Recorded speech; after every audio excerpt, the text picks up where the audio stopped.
All right, so today we're not just flipping through some dry economic report. No, we're doing something a bit more intense, a financial autopsy. We're going to diagnose the systemic failure that, according to the source material, is set to come to a head between 2025 and 2030. And here's the thing you've got to get right from the get-go. This coming reckoning isn't some random market crash or an act of God. The analysis is pretty clear. It's the direct, predictable result of choices, deliberate choices, made over decades. So what's the core diagnosis from this whole autopsy? Well, it boils down to this. This isn't just about money or markets. At its heart, it is a complete collapse of belief in the system itself, a crisis of trust. You see, for decades, Western prosperity was basically propped up by three big illusions, kind of like a three-legged stool. You had cheap money, cheap energy, and cheap trust. And according to this analysis, all three legs just snapped at the same time, leaving the whole thing dangerously wobbly. Okay, let's start the autopsy. We're going to begin by looking at what the source calls the system's birth defect, the fundamental design of the European Union's economic structure. So this slide really breaks it down. The core issue was taking economies that were fundamentally different and trying to force them into a one-size-fits-all system. You've got an industrial powerhouse like Germany on one side, and on the other, a higher debt nation like Italy. By giving them both the euro, you took away Italy's ability to devalue its currency to compete. This setup pretty much guaranteed there would be winners and losers from day one. And the analysis here is, well, pretty blunt. It says this wasn't some accident or a mistake. It was a feature, not a bug. The whole system was built to enforce a kind of discipline that would always benefit the stronger northern economies, even if it meant crushing the south. And this whole fragile structure only worked as long as cheap energy kept the engine running, and the economy just grew automatically.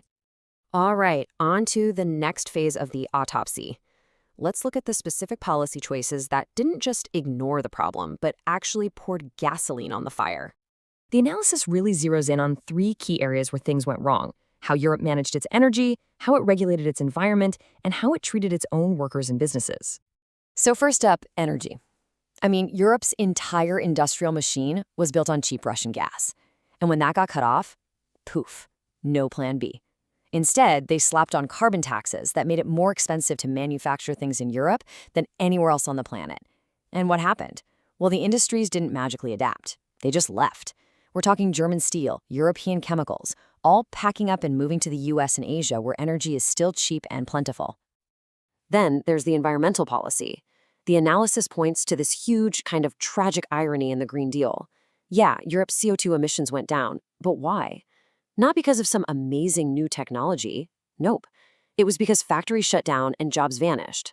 It was economic shrinkage that was packaged and sold as environmental progress. And this quote just hits the nail on the head, doesn't it? You can fire up the printing presses and create trillions of dollars or euros out of thin air, but you can't print a single barrel of oil. Financial tricks can't solve a real-world physical shortage of energy.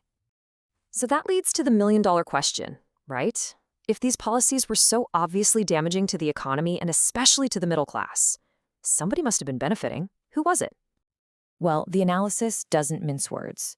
While regular people, workers, savers, small business owners were getting squeezed, a few groups did very, very well. Financial institutions were bailed out, turning their private losses into public debt. The wealthy saw inflation wipe out their debts, while the value of their assets, like real estate and stocks, went to the moon. And the big multinational corporations? They just played the system, moving capital wherever it was treated best. The system worked perfectly, just not for most people. And that right there, that feeling that the game is completely rigged, that's what leads directly to the core problem we talked about at the beginning, the absolute collapse of trust in the institutions that are supposed to be in charge. Look, you don't need a PhD in economics to get this. People feel it in their bones.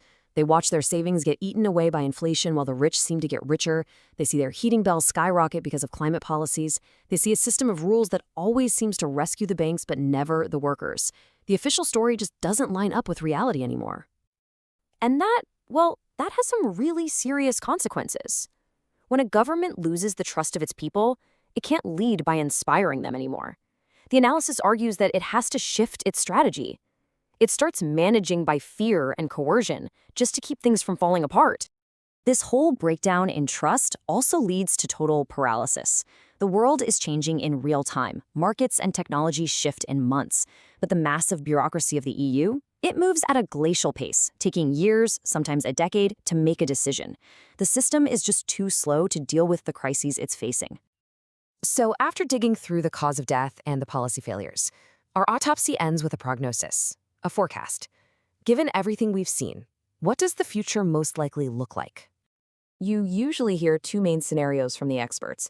Either we're headed for a massive super crisis, a war or a total financial meltdown, or we'll have a nice, orderly, managed transition to something new. This analysis says, nope, probably not. Instead, the data seems to be pointing to a third, much more likely path. With a 60% probability, the most likely outcome is something called silent fragmentation. That's way more likely than a sudden crash or a smooth fix. So what exactly is silent fragmentation? Well, it means the EU doesn't go out with a bang. It stays on paper, the flags are still there, but in reality, it just slowly fractures from within. It's a quiet fading away as each country starts to look out for itself and go its own way. Okay, so what does that actually mean for everyday people, for you and me? It means a future where the big systems we've always counted on, pensions, savings accounts, social safety nets, they all become less stable, less reliable. A future of what you might call decentralized survival. But it's not all doom and gloom. The analysis actually ends on a note of, well, human resilience. The argument is that as these huge, top-down systems start to fail, strength and survival will be found from the bottom up, in our families, in our communities, in the small alliances we build to restore the trust that was lost. And that brings us to the final, really provocative question this whole autopsy leaves us with. It brings it right back to us. If the system really is failing, then the most important question isn't what governments will do. It's what will we build to take its place.